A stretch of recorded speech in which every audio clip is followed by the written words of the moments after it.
Hello, everyone. Welcome to the Brain Chats. I'm Dr. Stephen Cain, president of the Whole Brain Health Initiative, joined with Dr. Janani Dhinakaran.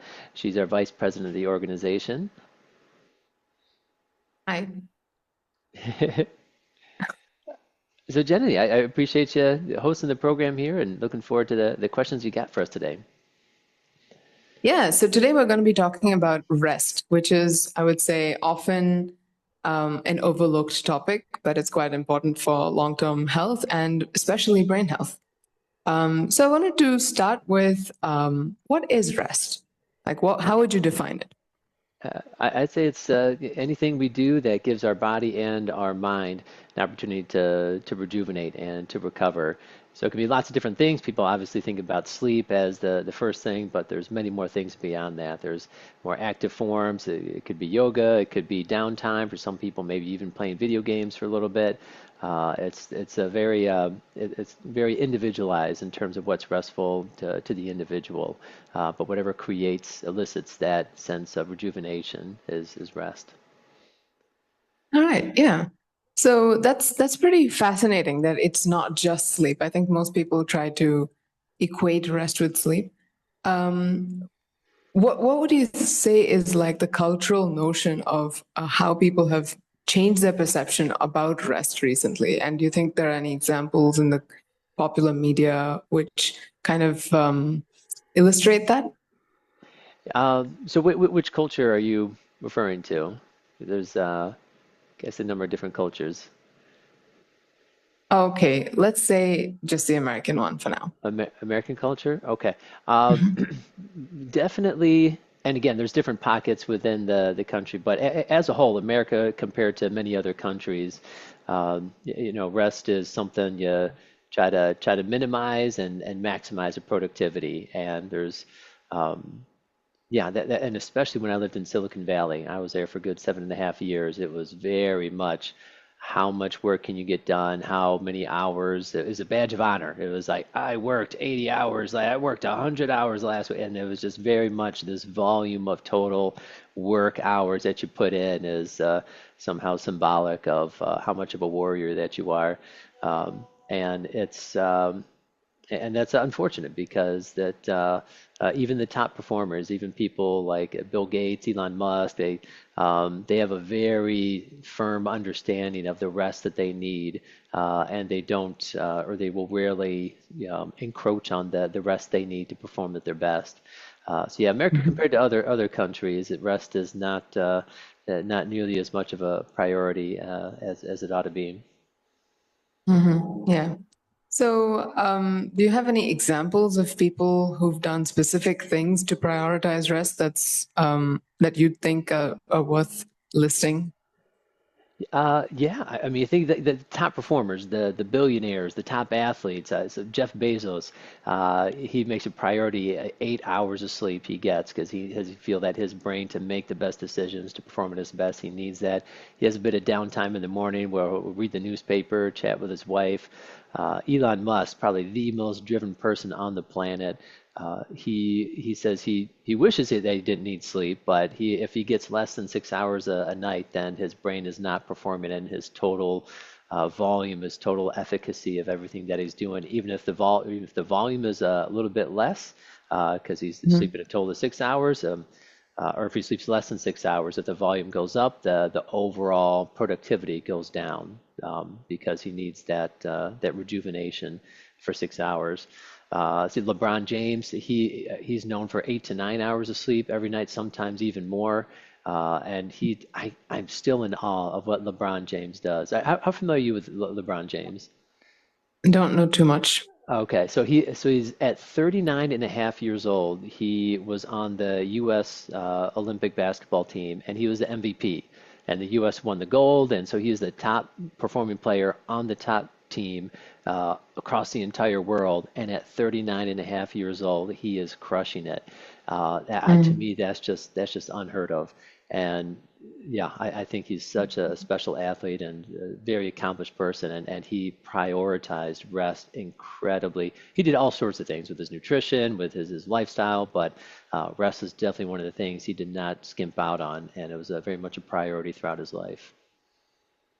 Yeah, I'm finding that since there is so much research that shows how important rest is and sleep is, and that research seems to just pile on top of each other, especially the people who really need to be at their best all the time, they tend to make these decisions. And I think that it's nice to look at what other people are doing when they're so successful, because then it gives us some kind of a model of how to prioritize that into our own lives as well.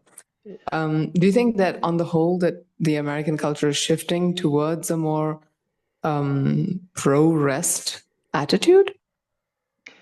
I think people are, as a whole, are figuring things out for themselves more so.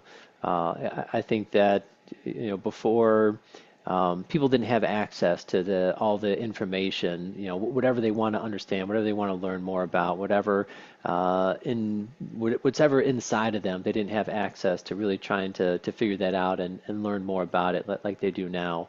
So, some people that get the entrepreneurial bug and they just get warped into, let me pour myself into many hours as possible and, not so much focus on personal optimization or biohacking. Maybe they focus a little bit less on it. And maybe the people that are more into biohacking are going to prioritize rest and rejuvenation and sleep more. And, people that get caught into fashion or whatever it is that they're compelled to really pour themselves into. They have many more avenues to delve into that. So I think that it's just people have a much more broad access to whatever information, whatever lifestyle they want to immerse themselves and connect with other people that share that same sentiment. So it's hard to say if collectively the country as a whole is, if the pendulum has swung a bit more towards rest. But I suspect, I do think that companies like Google and some of these other very successful companies are very much prioritize taking care of their employees and that they want them to really perform at their best. And I think there's just much more awareness around finding the right balance for the individual so that they're coming from the best mental place possible. Right. And what has been your personal journey with rest? How has your attitude shifted over your own life? Has there been any dramatic changes for you? Uh, it goes through waves, and when I was preparing for this, I was researching the different the elements that I'll play into to rest, and not just a circadian rhythm, but there's ultradian rhythm, which is like within a day, your natural ebbs and flows of energy, and how to think about rest from that. And there's infradian rhythm, which is greater than 24 hours, but less than a year, just natural cycles, whether it has to do with the moon or for women, a menstrual cycle, or just kind of natural fluctuations with our physiology. And I've noticed that I experience that just different points, different phases in my life, there's different amounts of rest and sleep and naps and just going for leisure walks or bike rides that I need to do to stay where I'm at. So um, yeah, where I'm at right now, yeah, sleep is close to 8 hours most nights, and quite often I'll take a nap or meditation or do a walk or exercise. It's become more, I guess, more of an intuitive thing where I really try to check in my body and try to get a sense of what that. Is it a more active rest? Is it a more passive rest? So I think that's maybe one of the things that I've been doing more so lately is trying to be more intuitive with where I'm at today, where I'm at in whatever season that I'm at. What do I feel, and taking real good note of to how I feel after this whatever I try out. Where before it was a bit more concrete, a bit more rigid. 10 minutes of sitting as tall as I can, breathing as deep as I can, halfway through the day, and now there's a bit more fluid. So that's, I guess, probably been one of the things I think about with my journey. What about you, Dr. Jenny? What have you noticed in your rest journey? I think I used to be one of those people that thought sleep is a waste of time. So I used to just be up doing all kinds of things, either it's work or partying or whatever it was. But I was like, I don't know, rest is like boring, right? It used to be that way for me. I think things really started to shift when I realized. Started reading the neuroscience of it because that's my background, and then I was like, whoa, this is serious business. Like you really can't ignore the benefits of, and it's not just for the brain; it's for the whole body, of sleep, especially because that's what I actually neglected the most. And so I think understanding the research, and I think the book Why We Sleep by Matthew Walker is quite well known by now in this type of a circle. It consolidates a lot of the research as well. I think that's one of those books that I would recommend to pretty much anyone, whether you have sleep problems or not, but you just understand why we spend so many hours of our lives on on the bed, trying to sleep, and what are the benefits. And I think once I understood the research, I was able to prioritize it a lot more, and now I take my sleep a lot more seriously. I think that the ability to, when you say active rest, right, the ability to do that is sometimes, for some people, it's a luxury because you have demands on your day and you just sometimes can't keep up. There are people who work, three jobs, or they have children and they don't have help with the children. They have to do everything, all the time. And I think it's very hard to prioritize active rest depending on your situation, circumstance, stage of life, right? So, but whenever you can, whenever that is an option, I think most people would probably like to take that on, and do something active to rest as well. Do you want to talk a little bit more about the types of active rest? Would you just say that's like recreation, or would you call it a break or hobbies, or how would you define active rest? To me, active rest is something where it's almost kind of on autopilot. It's not learning something new that's challenging. It's more you can get into a rhythm. So if you rode your bike before, you hop on a bike and a very simple leisure bike ride or a simple walk, just something where it's your brain doesn't have to work relatively hard to do the activity, and then you feel more refreshed and rejuvenated afterwards. So it could be something that maybe is more, maybe it's a sentimental value, something that you've always done, you do with your partner, you're walking the dog, or I think there's a lot of ways to think about it. Jenny, when you were talking earlier, two questions came to mind. I wanted to ask you. One, you said that before you were not prioritizing your sleep and you were partying. Um, that's surprising. I didn't know you party. Oh, it's been a long time since I compromised my sleep for parties, but yeah, I have done it in the past. Okay. Yeah. And secondly, you said you were reading and then the book Why We Sleep. I was curious if there's any particular nuggets or topics that really stood out to you that really kind of shifted your perspective around prioritizing sleep. Within the book? Yeah, within the book or just your studies in general on sleep. Yeah, so in the book, there are lots of. So he's very systematic in the way that he lays out the different parts of the sleep cycle, and he goes into the sleep studies that disrupt certain parts of the sleep cycle. So, Uh-huh. so that's how he discovers, or not he, but he puts together the research that has understood what the benefits of each of the phases of sleep actually do for our brains, right? Okay. Um, so like light sleep, that is non-REM sleep, which is considered the first one and two phases of the sleep cycle, has a lot to do with it. Shows up more in during naps because you don't get into very deep sleep unless you're in bed for a little longer.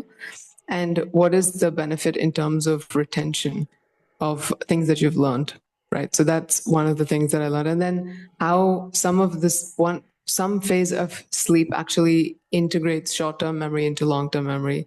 And REM sleep is really important for emotional processing. It's kind of like therapy at night. Like your Okay. brain does emotional processing through dreams of the things that are emotionally salient for you during the day or during whatever the week that's just passed. So there's actually, I found really interesting how people with PTSD don't have dreams. And if they could dream, they would actually be able to come out of it. This is from a different book. It's not from Why We Sleep. I think it was Bessel van der Kolk's book. It's called When the Body Keeps the Score. Okay. So the body keeps the score is he talks a lot about the neuroscience of trauma and PTSD and what is different in the brains of those who have been traumatized versus not traumatized, and or not as severely, but because there is trauma everywhere anyway. But that's a different topic. So the ability to process an event emotionally during sleep, during REM sleep, is actually a way to put it into the past rather than keep the emotional charge of that still present in your daily life. So the benefits of sleep are just like so wide from your mental health to your cardiac health to your exam performances. For children who had half an hour extra sleep, they were doing so much better, and everything else was the same. It's controlled. Like there's one group which was a controlled matched control, right? Uh-huh. And then the other group had half an hour extra sleep. And how the sleep needs shift over the lifetime. So how much sleep you need as a very small child is similar to how much you would need as a teenager. There's a small dip in the middle where you need a little bit less sleep, and then it goes up again as a teen, and then you come back to like 8-ish hours on average. So sleep requirements as they change, and then as you age, how does that shift also? And how people start to believe that seniors don't need as much sleep as the rest of the population, but that's not true. They actually do. They thrive on better sleep, but it's just that they have so many factors of why they can't get that. Hmm. So yeah. So I mean, I could go on, but the books that talk about sleep and kind of consolidate all the research that's been done, and even some of the podcasts that talk about sleep.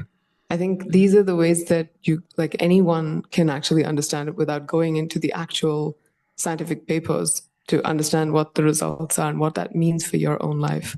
Yeah, So yeah, I'd absolutely. recommend people learn a little bit more about that. Yeah, 100%. And when you were talking, you brought up a question with me. You were talking about the different phases of sleep, and I think that when people normally think about the different phases, they think, oh, the rapid eye movement, the deep sleep, that's where all the great stuff happens, and the other stuff is maybe not quite as important. And I was in my research, I was finding out that newborns, they spend about maybe 50% of their sleep time in the rapid eye movement sleep, and as we get older, later in life, it's more about 25%, and that maybe even Mm-hmm. seniors that are not doing as well, that there's maybe closer to half that, and maybe their goal should be 25, but quite often Mm-hmm. if their sleep is compromised, it'll be closer to maybe 12, 13%. So I'm wondering, in the studies that you've done, could you shed some light on these different phases? And should we be trying to aim to maximize as much of that deep REM, rapid eye movement sleep, or do you think that there's a certain kind of balance that we would not want to go beyond in terms of the proportion that is REM sleep? So, except in science fiction, there is no way to modulate which phase you spend how much time in on purpose, right? There is a book by Ursula Le Guin which talks about that. It's fascinating, but in real life, um, and that's why the Why We Sleep book is so fascinating, because he talks about the importance of every single stage of sleep, phase of sleep. Hmm. And I think that's he exactly talks about this misconception of like we need to be prioritizing more of the REM sleep or the deep sleep over the other two. And then he talks about the research that emphasizes what benefits that the other two, the lighter forms of sleep, have on you in terms Uh-huh. of memory and retention and being able to learn new things. So there is no phase of sleep that you can kind of get rid of and still function normally. They all have their own various purposes, and all of them are quite important, required. There's no option. You can't skip any part of the phase. But there is, even over the duration of the night, the deeper sleep tends to dominate the earlier parts of the night, and then REM sleep seems to occur more frequently towards the morning. So a lot of people will wake up remembering their dreams towards the early morning. But your very deep, restful sleep. So he's like, there are people who go to sleep really late and they miss out on the deep rest. And then there are people who wake up really early and they miss out on the REM sleep, and they need both. And so that was one of his kind of pain points, I think, like pet peeves through the book. He was trying to emphasize that you can't compromise on either one. Gotcha. But does that answer what you were trying to get at? Yeah, yeah, 100%. Yeah. A lot of just my upbringing, I felt like it was you need that REM, you need that deep sleep, and not as much attention went to the other ones. And maybe it's the REM is more difficult for some people to get into, or it's, but that definitely shed some light, and I think a good way for all the listeners here. Um, do you have you personally had any dreams that you remember that you feel kind of helped you move forward or were somehow helpful in the processing of things in your life? Definitely. I So there have been people that I've lost without saying goodbye the way that I wanted to, and a lot of times, like I would not be able to process that consciously. I was just not able to handle it emotionally. And then during my sleep, I would have dreams that I was there, and I did get to say bye, and it felt so real that it felt really soothing to me that in some other reality, which was in my dream world, I Uh-huh. did get the closure, the chance to say goodbye and like feel that sense of comfort that it wasn't left unsaid, it wasn't left undone, right? So I think it's happened at least for two people who I lost. One, my teacher, who I wanted to see before he passed away. He was very, very old, but he was the best teacher ever. Mm-hmm. And the other one was one of my really good friends from school who I lost, and I wasn't able to process her because she was younger than me by like half a year, Mm-hmm. and for a long time I was just like in complete denial that she was gone. And it was through these dreams that I started to process it because I was often talking to her in my dreams. So as it gave me an opportunity to come to terms with that she's still there. She's just not in this reality, but she's still Yeah, there and I still get to talk to her. yeah, So I think that helps me feel like I'm still in touch with her, even though she's not in this reality, this realm anymore. So I don't yeah. really think of dreams as like, oh, they're just dreams. I think that they are some forms of dreams tend to be like a parallel reality where conversations continue and things happen. What about you? Do you have any such examples? I had a pretty interesting dream happen. This is a couple months ago. So I was dating someone at the time, and it was we both kind of acknowledged it was dating, more so out of convenience. She's finishing up med school, and she was getting ready to move away, and it was just we really enjoyed each other's company, but we knew it was not meant to last, and we were on a trip up to Pictured Rocks, this beautiful part of Michigan, and I had this dream where she slit my neck. She slit my neck, kind of killed me. I know.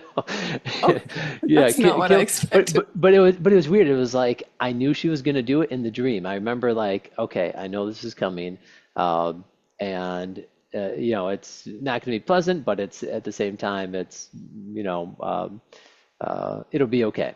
And then I remember it was just this like there's just this like understanding in this dream, and then I told her the day after, and she's like, oh yeah, she's very much into dreams and the meanings they could have. She's like, oh yeah, it could be it's forecasting something, and I was like, oh well, what could it be forecasting? And then maybe like Oh my God. 2 3 days later, she calls me up and she's like, yeah, I've had feelings for this other guy, and it's we're gonna have to break this off because I want to pursue this something that could be more a more serious long-term thing, which is what I'm really looking for. And it's like totally understood. It still hurts, still not the most pleasant thing to hear, but it was just so symbolic and so like I couldn't think of a more I guess kind of accurate depiction of the feeling that I was going to feel Mm, when that happened. Not I guess the way I felt it in the dream very much matched how I right. felt when she when she was telling me in person. Um, yeah, so I Yeah, that's interesting that it wasn't a stab to the heart, right? That it was the neck. Yeah. Because that yeah, means, I mean, okay, well, I would interpret that if you're into poetry, that it's not like a serious emotional commitment from your end as much as like, yeah, okay, it's gonna hurt, but it's not gonna kill you in the, exactly. like, it's not gonna hurt your heart, in the process. Right, So, right. yeah. Yeah, Huh, interesting. yeah. Yeah. Often I find that dreams they remind me to get in touch with certain people because Hmm. in the dream I would say hi to someone I haven't said and like gone been in touch with in a long time, and I'd be like, oh yeah, you know what? I'm just going to send them a message and see if we should catch up or something. And so um, it serves many functions, I think. Like it's if you keep a dream journal, and I used to. So as some of my close friends, we talk about our dreams in more, at least we used to, about in more detail of what it could mean, what the symbolism and all that. I think it's a lot less now because sleep is sometimes fragmented with children, and also it's not the same priority in life. You start to kind of focus on this reality a lot more than the Hmm. alternate realities, unless the realities are so compelling that you have no choice but to like pay attention to the emotions in the dreams. But I think that, I mean, it might shift back when I have a little less to do in this reality. Well, Yeah. what are your thoughts on lucid dreaming? Intentionally putting yourself in that state where you're conscious, but you're within in the dream state. That happens to me sometimes. And I just love it because it can do anything you want. And you have control. You're like, maybe this should turn into like a piece of chocolate that I really want, or maybe I should have this. So I mean, often it's so there are two themes with my lucid dreaming. One is food, and the other one is me swimming or flying. So Okay. I think those two, especially the swimming, because I just love the sensation of being in the water in the dreams, because I don't feel cold in the dreams. And I'm just flowing through the water and swimming Ah, like a whale. okay. And I see many types of whales with me. And I don't know if whales may be my spirit animal guide and something like that. But yes, I love swimming in my dreams. It's so fun. And I'm not like coming up for air. I'm not doing freestyle. I'm just in the water with That them. sounds awesome. Yeah, it's really Yeah. fun. Man, I wish I had more of these dreams. So, for in my research to get into that lucid dreaming state, there's this like kind of a series of things you're supposed to do. I think like during the day, you ask yourself the questions like Am I dreaming? Am I awake? Or something like that. That just kind of gets Right. triggered in your mind throughout the dream state, and then also sometimes to set your alarm for certain points throughout the night, intentionally waking yourself up and then not setting the alarm, and then kind of create this new circadian rhythm within your mind that it wakes up during a dream state. So that to me that process of setting the alarm late at night, intentionally wake yourself up, that you're gonna intrude on these natural flows of the sleep. And do you Mm. think that it's worth that sacrifice, that compromising the quality, the flow of your sleep for however long, maybe a couple weeks, to eventually ultimately enter into this lucid dreaming state where you can have so extremely novel types of experiences and just have the world be your oyster? I wouldn't do that, personally speaking. I think that kind of disruption isn't necessary.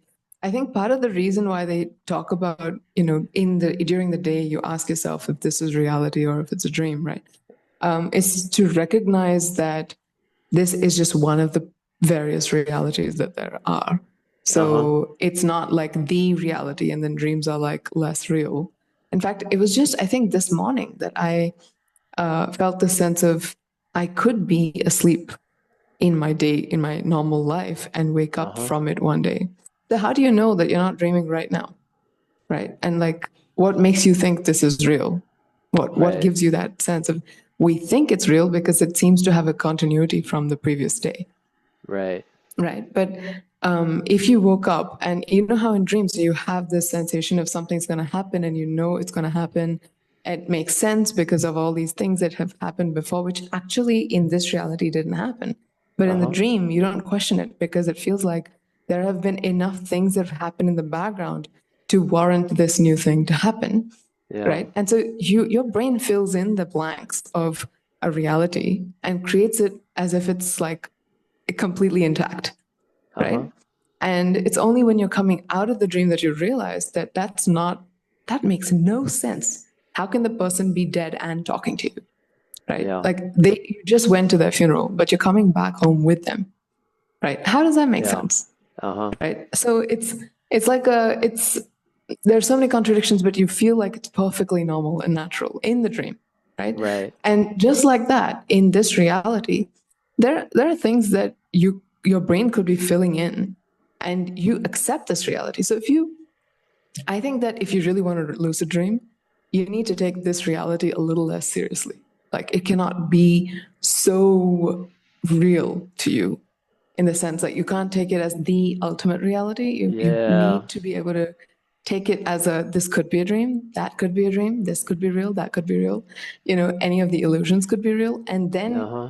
the notion of what's dream and reality becomes more fluid on its own. And you don't have to like force it by like interrupting your own sleep. I don't know, that doesn't sound very pleasant to me. Yeah, So, not at all. And I mean, I figure you having young children, your sleep already gets interrupted a considerable amount. right. So, um, yeah, I've lucid dreaming. I recall lucid dreaming once, and it was just for 4 or 5 seconds, and it was like I realized like yes, this is it, and then I just started flying for like a couple seconds, and then something kind of woke me up or snapped me out of it shortly after. But I didn't set the alarm clock. I didn't, go through that whole, cutting into my sleep each night. I just started doing that, asking that question. I forget. I'll have to check it out. Probably put in the notes below what is that specific question to ask throughout the waking day. But I hadn't thought about that other point that you made about not being so rigid as to what is the end all be all form of reality, this current conscious state that we're experiencing. Being a little bit more Right. fluid, and I think it's yeah, real good insight, Dr. Janani. I like it. I'm gonna have to, sorry, I'm just gonna have to mention two books here because I'm always about pulling books out of the shelves and throwing it at people. Okay, one is The How to Change Your Mind. I think we've mentioned this in a previous podcast about alternate states of consciousness, right? Uh-huh.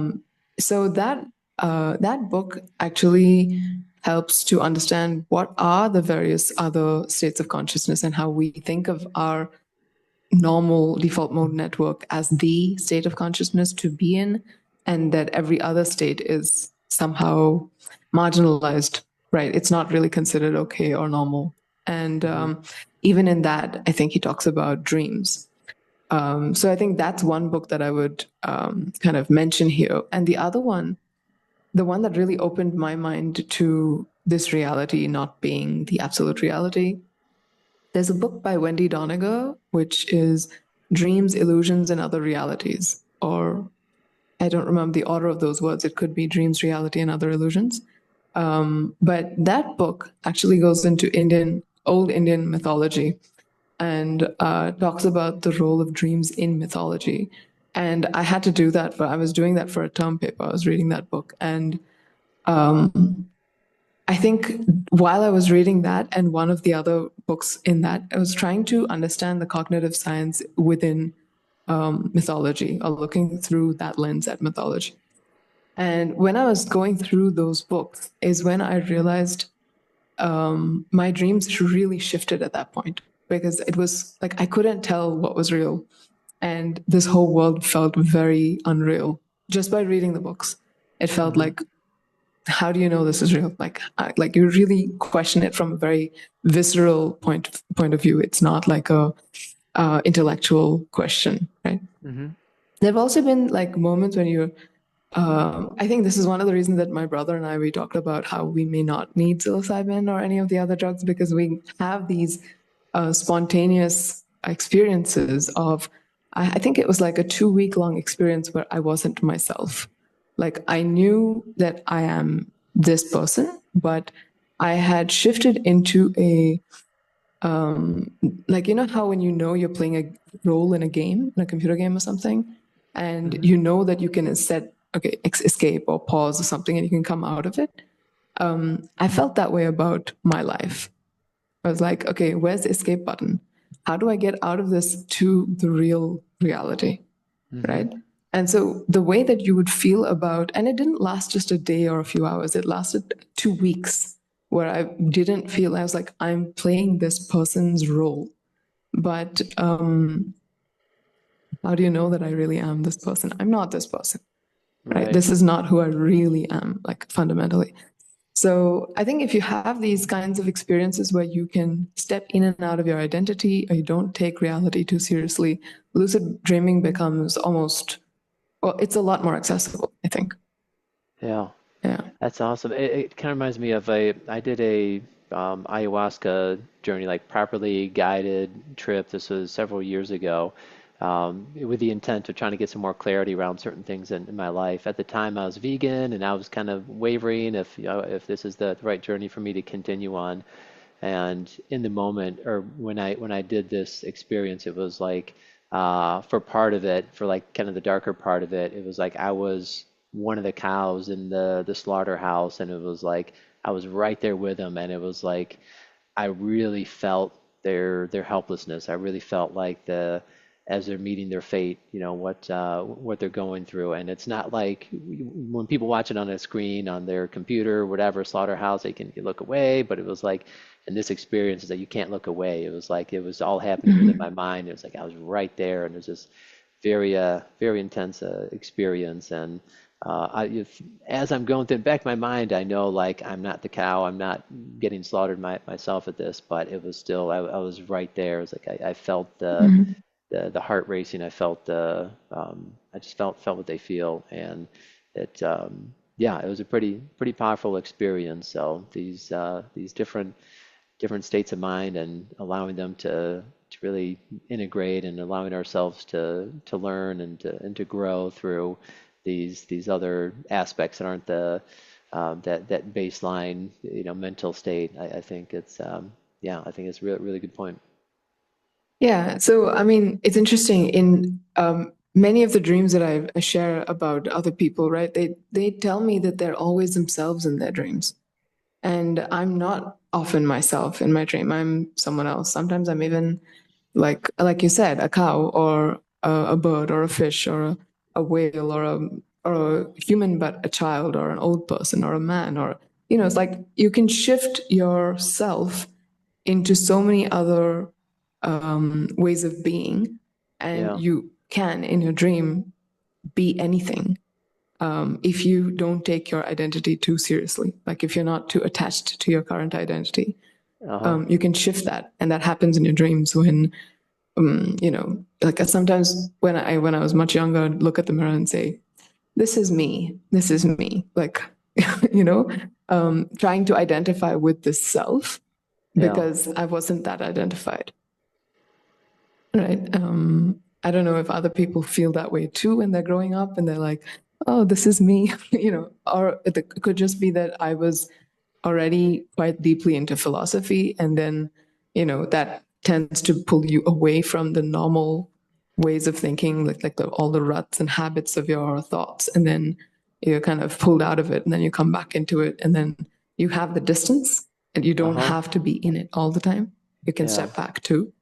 um yeah, I don't know if that, have you ever had that feeling like you're like, this is me, this is Steve, look at me, this is what I look like, this is my name. Do you ever have to identify? Have you ever done that when you were younger?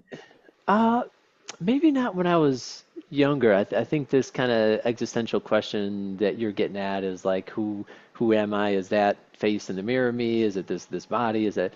I remember hearing a quote maybe several years ago that someone said, "I am my brain, and everything else is just an extremity." And to me, that kind of stuck. It's like normally you think of a person. Who is that person? It's like their name and their face are kind of like that's is the configuration of who that person is. But if something happens to their face, they're a burn victim, whatever, it's like, are they still that same person? Like to me, it's kind of like to whatever degree it affects the wiring in their brain. And So that to me is kind of more how I think about who a person is more kind of the wiring of their mind, and from that point on, it kind of shifted, and it's obviously everyone's going to have their own definition of what constitutes an individual and who they are. Maybe it's more the stuff they care about, or maybe it's more just what they physically see around them and the life around them, and what they've done to help make that happen. But yeah, for me, I see it as more so the brain, and that everything else is an extremity kind of thing. So when it comes to Yeah. these, this is an awesome conversation, by the way, Dr. Jenny. I'm really enjoying this. Yeah, When totally it when unscripted.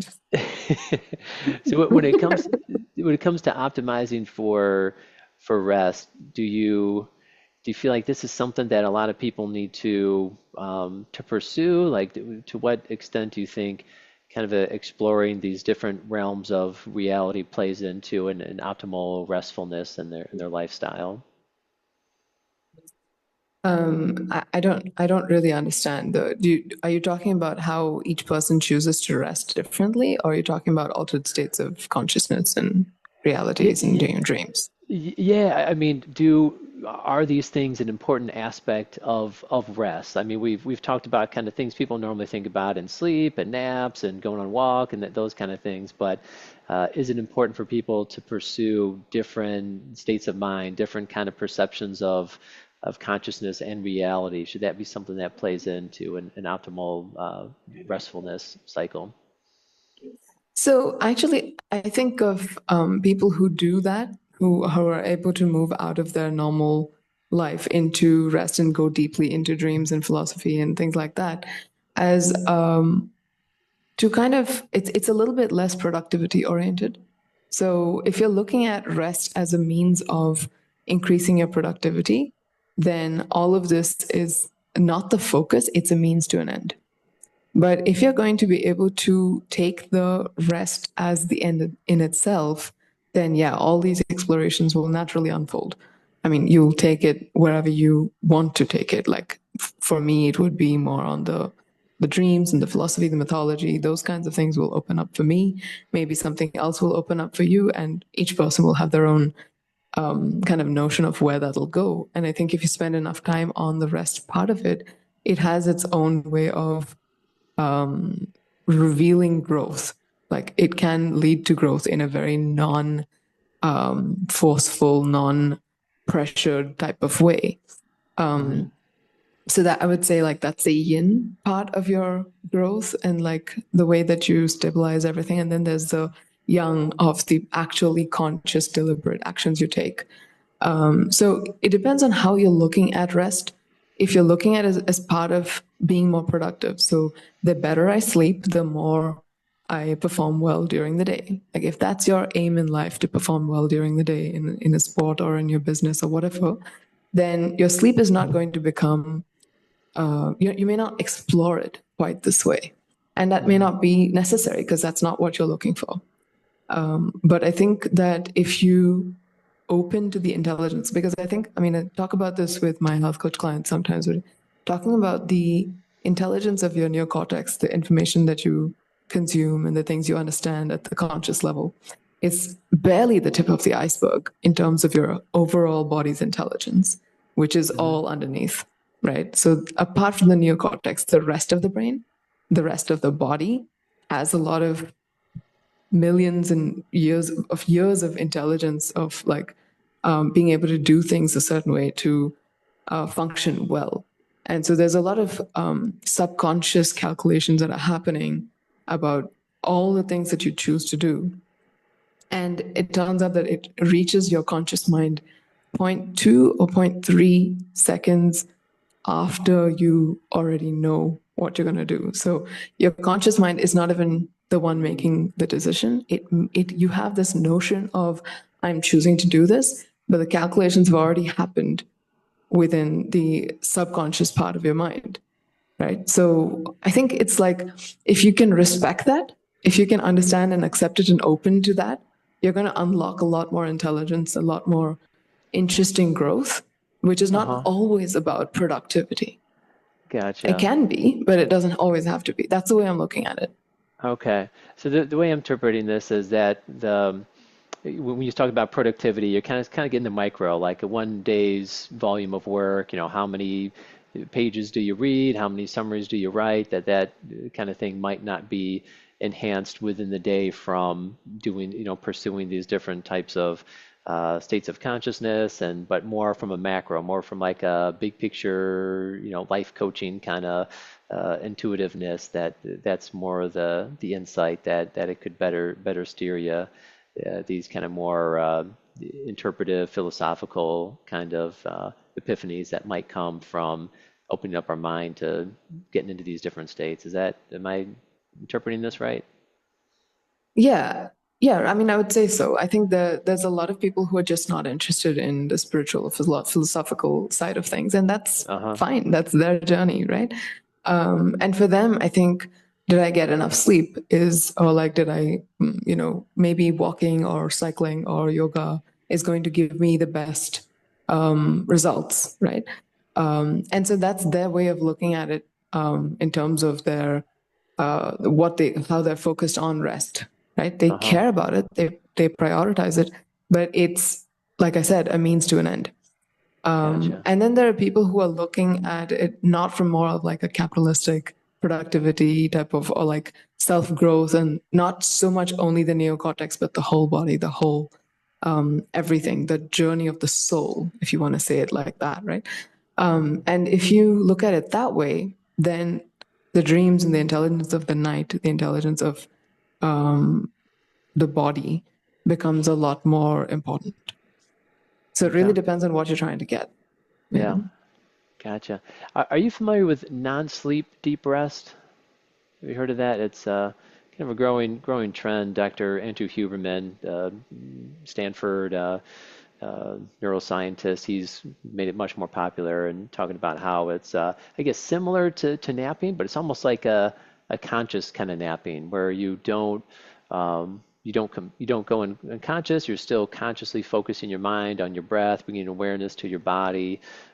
You're lying on your back, deep breathing, and yeah, focusing your mind on something. It almost seems like a different form of meditation, but perhaps where instead of being vertical as you're sitting, and it's more lying down and probably more emphasizing a deeper relaxation of the body instead of this kind of vertical, kind of very tall kind of posturing. Does that? What are your thoughts on this kind of new wave, this new trend with the way people are looking at rest? Sorry, I shouldn't be laughing. This is not a new trend. This is called yoga nidra. Oh, This is actually from the meditative traditions of India and Tibet and China, and so they all do this type of conscious relaxing. And if you haven't had enough sleep, then you do yoga nidra. And a mm-hmm, lot of interestingly, the meditation apps, they talk about yoga nidra as a way to fall asleep, which is mm-hmm, actually the opposite of what it's supposed to be. So while they name it that way, it's not meant to get you to sleep. It's meant to give you similar benefits, similar to sleep, but without putting you under, essentially. So exactly what you described. And they have a protocol for it in terms of breathing, the progressive relaxations, and it can be deeply restful, mm-hmm. but okay, in my personal experience, it's not easy to do if you are sleep deprived, because you will get zonked out if you're Right. sleep deprived. Yep. There's no way you can lie down and do yoga nidra and not fall asleep if you're sleep deprived. But if you have had enough sleep and you can't actually fall asleep, so one of the things that I think I heard in a podcast with Ariana Huffington talking to Dan Harris, not Dan Brown, Mm-hmm. Dan Harris, he has this podcast called 10% Happier. And in that, Ariana Huffington talks about when you wake up and you can't go back to sleep very early in the morning, you Mm-hmm. could just meditate. And that might put you back to sleep. It might not, but that's a great time to meditate lying down. And Mm-hmm. that will still give you the benefits of sleep without like tossing and turning, getting anxious about, oh, I'm not getting enough sleep. Oh no, oh no. Right. So it's a great way to kind of make up for it if you haven't had the actual sleep. So that's the way that people are talking about it now. It is becoming more popular, but it's not new. I think it's becoming more popularized in the Western context.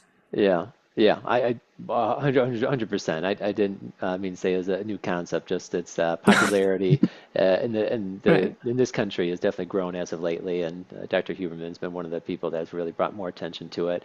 And he was even specific not to call his version of it Yoga Nidra, because I guess he was concerned that a lot of his followers might think of it, categorize it as another form of yoga, nothing new and nothing novel, and so he emphasizes that specific, non-sleep deep rest.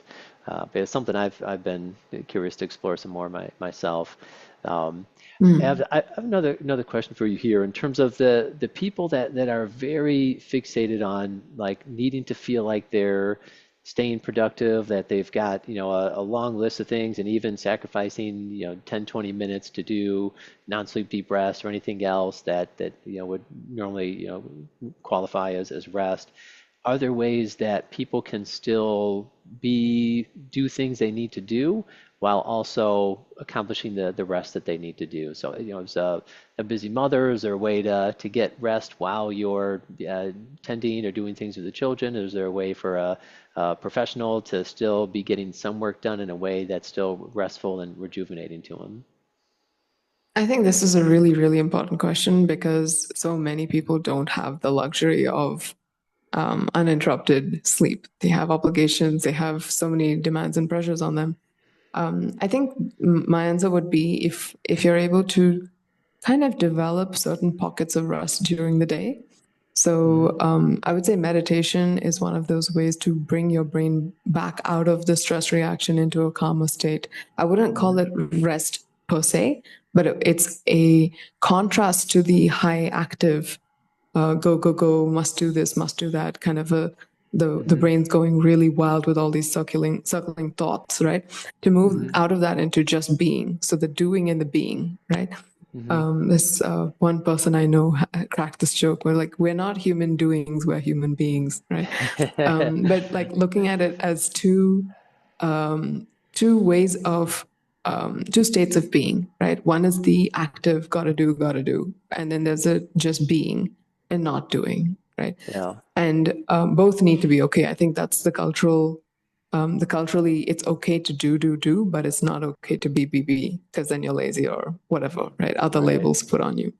Yeah. But to be able to do everything that's demanded of you, if you're able to do, say, my Qigong teacher talks about the 4-8 breathing or the 1-2 breathing. It's a ratio breathing where your inhale is, I'd say the exhale is double the amount of time as it takes to inhale. So if it's inhale for 4, it's exhale for 8. And this is something that he talks about as really important during transitions. So if you're getting into a meeting, you're waiting for everyone else to sign in, you can just do it quietly, no one will know. And you're inhaling for 4, exhaling for 8, and you're just being instead of like looking through your phone, are there any messages or what's going on in Instagram, whatever. Instead of like constantly staying in that doing mode, you take that break of even if it's 2 minutes, right? And you do the being, the just the breathing for 8, right?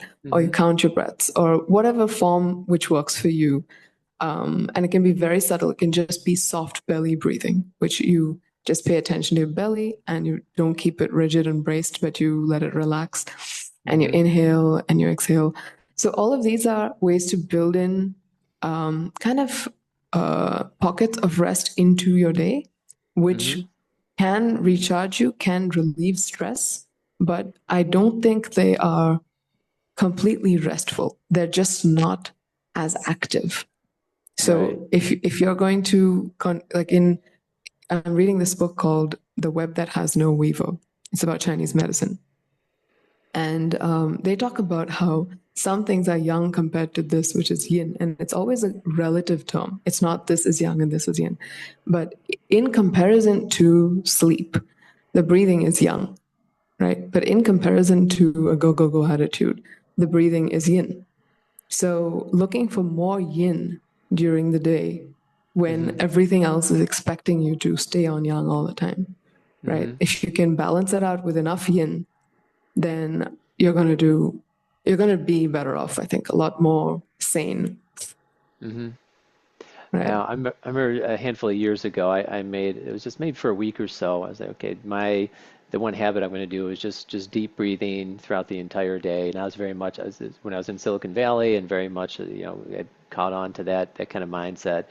And I just remember the calmness that I took, like that energy that was just so much more consistent throughout the day than what it was before. And just the state of mind that I had, the way I was interacting with people, it was just so much, it felt so much more eloquence. It felt so much more just calm and opened up channels for connection and seeing things from different angles. And I think it's really good idea. It's just the breathing. Just we always have control over our breathing, no matter where we are, what we're doing. We can use that as a way to get maybe a little micro rest, or or something that can contribute to the yin to the yang.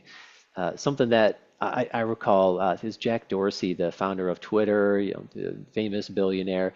He said one of the most important decisions that he ever made in his life was deciding to walk home after work.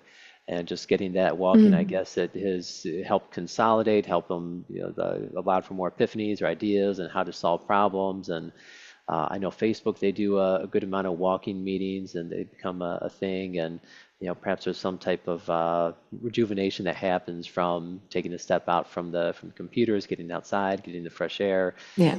So I think that if people are, maybe it's not the perfect 30-minute yoga nidra or non-sleep deep rest that would be 100% ideal, but I think if people can just start figuring out little small ways that over the course of time can be something more substantial.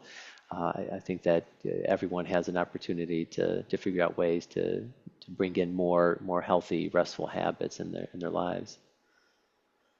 Yeah. So, I just wanted to go back and see if there are any other questions that we should cover, because we did cover non-sleep forms of rest and um, balancing rest and productivity. I think we've really looked into those. But one thing we haven't covered, and I think it would be interesting to put this question to you. Say, coffee, tea, and energy drinks are staples for many people. Yeah. Hmm. But they do have their downsides as well. What do you think are the benefits and the challenges of these kinds of stimulants to maintain productivity, and how would they impact the quality of your rest? Yeah, really good question. So starting with the latter part, the effect it has on rest. I mean, 100%. The more caffeine that you consume, especially in the second half of the day, it's the quality of the sleep gets compromised. So even if you still feel like you're getting the same eight hours of sleep, you can pretty much expect that the quality, for coming back to the REM, if there's a certain percent of REM you should be getting, you could be getting, not the right amount of it.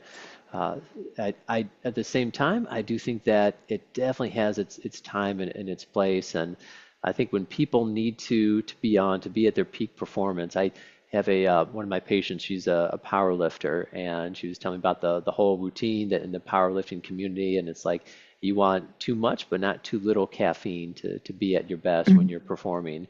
And to me, it was just like, yeah, like even just, it's that lifting is not just physical, but there's the mental aspect to it as well. And I, Right. I think that same concept applies for a lot of work when we need to be, when we're given that presentation, when there's something that we really need to be in have our need a little short-term boost in our cognition. I think it's okay to do it, but it's not a good idea to be reliant on it throughout the entirety of the day. One cup and another cup of coffee.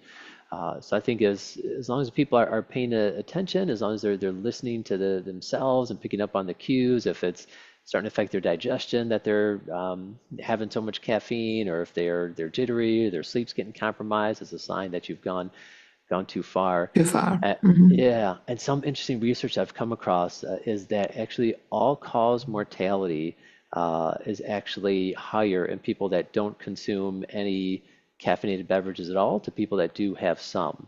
So it seems that people are just, living longer lives for whatever reason. And I think it's beyond just I think they confounded for different variables. It wasn't just, people that were drinking coffee could afford the coffee and afford better healthcare, or whatever. It was like all of the variables consistent, and the people that Mhm. had, some amount of caffeine, their all-cause mortality goes down. They were, I believe, at a higher risk of cardiovascular complications. So I Yeah. think there's pros and cons to it, but I suspect that most people, when it comes to caffeine, if they can not be reliant on it, use it in the right circumstances, and pay real close attention that they're not that the downsides of it are not they're not getting notably compromised. I think that most people can find a healthy relationship and could very well be better off having it in their life. What about you? What's your take Yeah. on stimulants? So I think I might have mentioned this in a previous podcast, but I am generally suspicious of anything that will interfere with my neurology. So I think it was when I was very young, and my dad told me that look, I'm addicted to coffee, but you don't have to be, because it is, once you get into it, you really can't get out of it. Mm-hmm. And that was like a big warning for me. It's like, do not do this in your life, right? Mm-hmm. Mm-hmm. And so when I got married, and my husband used to be big into coffee, and I would love the smell of coffee every morning, but I would never drink it. And my dad was pretty surprised. He's like, I thought you would kind of convert, go over to the dark side, and start having your daily coffee and becomes part of your routine. And I said, I do like it once in a while, but um, it's not something that I want to. I just don't want to be in under any substances control, right? I just don't want to Right. have something else decide for me what I need to do, and then it goes and punishes me with a caffeine headache if I don't go and have my coffee every day. I don't want to do that. So I've had this a little bit of a suspicious relationship with all kinds of things that can interfere with your cognition, right? And but I have experimented with tea. I think that's a little gentler, and especially green tea, very very light.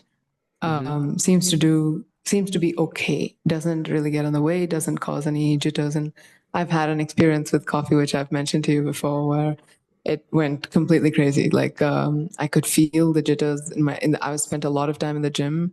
I did so much, and then I just couldn't get my heart rate down, and it took a lot of water, a lot of calm, deep breaths to try to bring myself back. And that's the thing. Once this substance is in your system, you can't really regulate it the way that you can if you use exercise as a stimulant, which, for example, really works for me. If I feel Mm-hmm. kind of sluggish in the morning, I go out, I go to the gym, or I go for a walk, or do something to get the sweat going, get the blood pumping. Mm-hmm. And then I feel really fresh and active and very awake, alert, and I'm able to do a lot of things throughout the day. I feel a sense of lightness and energy. And I can actually regulate myself with my breathing very easily. Okay. But when the caffeine's in the system as like a strong shot of, it wasn't even that strong, but it's just something you can't do anything about, Right. anymore, except try to wash it out and wait for it to get metabolized. So I'm a little on the suspicious side, and for that reason, I also don't drink alcohol. So I'm off both caffeine and alcohol, as per Matthew Mm-hmm. Walker's recommendations. Like, stay away from Okay. coffee and alcohol for your best sleep quality. But having said that, I think that if it's very early in the morning and it's just a light green tea, it probably won't disturb my system. But that is because I'm very sensitive to caffeine. Right. But that may not be the case for a lot of people. So we have genetic differences in the way we metabolize caffeine. So Right. it really depends on like where you stand, how your own body responds to that. So whether it's tea or it's coffee, or I'm not sure about these energy drinks. I'm a little bit more suspicious of them. But yeah, I think that there are other ways, but perhaps better ways to stimulate your productivity. And but yeah, as you say, if you really need to perform really well, go ahead and have that coffee. Maybe they'll help you. Yeah. Yeah.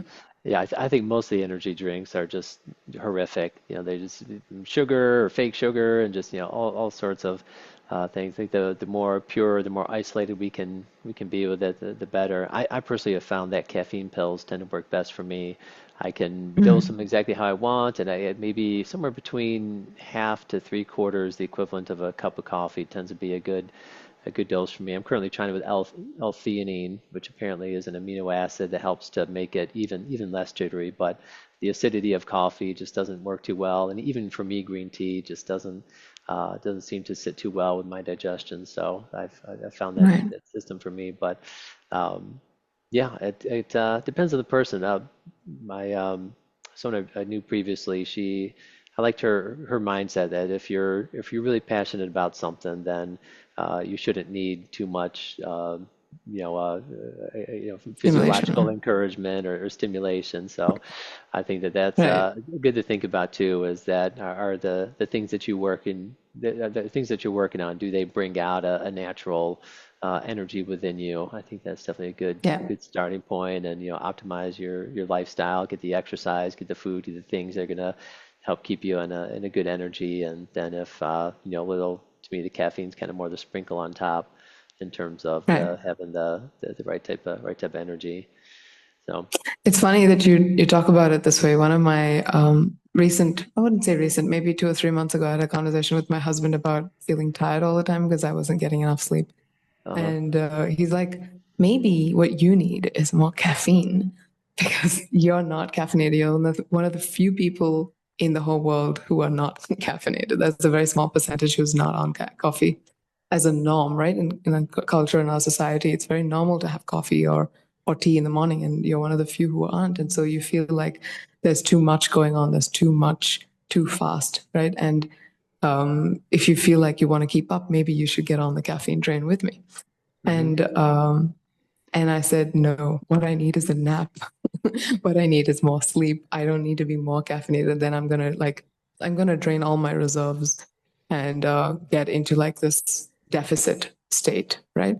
So I think Yeah. it's really important not to use caffeine as a way to make up for not having enough sleep, which is something that a lot of people tend to use it as. Like, I'm so groggy in the morning. Don't talk to me till I have my coffee. Hmm. Why are you groggy? Like, that's the question, right? Right. Why didn't you sleep enough? Yeah. And so the story ends like this. My husband's off all caffeine now. Oh, So, wow.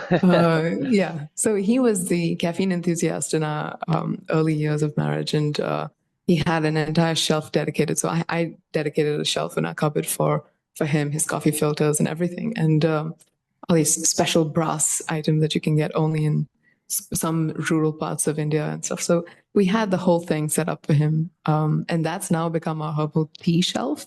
Nice. So yeah, so we're both off it now. I think I do have some tea once in a blue moon, but he's completely off. And the thing is, he doesn't do moderate. So either he's on it or he's like, when he decides he's off, he's completely off. And Okay. so like nothing will tempt him, not even the smell of coffee. And I'm like, oh, how can you resist the smell of coffee? And he's like, I decided, and that's it. Like there's no more. I'm not tempted. It's just done, right? So, I mean, yeah, different people are different, but I think that was like a huge shift that was completely unexpected because usually people go from non-caffeinated to caffeinated. But Yeah. I think as a family, we've moved away from caffeine. Yeah. Yeah, That's awesome. yeah. What So yeah, let me ask you, do you have any other questions or should I go for it. wrap this up? Go for it. Yeah. All right. So what would you say is your go-fee right now? Greatest in the realm of rest or just big picture? Big picture, because Big we picture. talk about this. We wind up most of our brain chats with this. So I want to kind of check in. What was it last time? What is it this time? Do they relate to each other in any way? I I'd say for me at this point um, it's exploring rest through these different mental states. I think doing Hmm. the non-sleep deep rest and revisiting the lucid dreaming, just asking myself those questions throughout the day. I think I just feel like I'm kind of at this I wouldn't say a crossroad, but I'm just at I think I need more of that big picture, life coaching kind of insight right now. So I think that exploring that through this non-sleep deep rest, I think that would be probably the most important thing for me to do at this point. What All about right. you? Yeah. Yeah. To get to bed at the right time, um, and make sure that I don't go near fiction. Okay, awesome. Well, this was Yeah. an awesome chat, Jenny. I think we yeah, it's very enjoyable, and I think our listeners definitely are gonna have probably got a couple smiles and some real cool unique information for them to take home. Yeah, this was really fun. Yeah, thank you so much to our listeners for tuning in, and thank you for showing up with all your presence, your research, the details. It was really a fun conversation. Yeah, right on, Jenny. Well, we'll see Right? everyone in the next Brain Chat.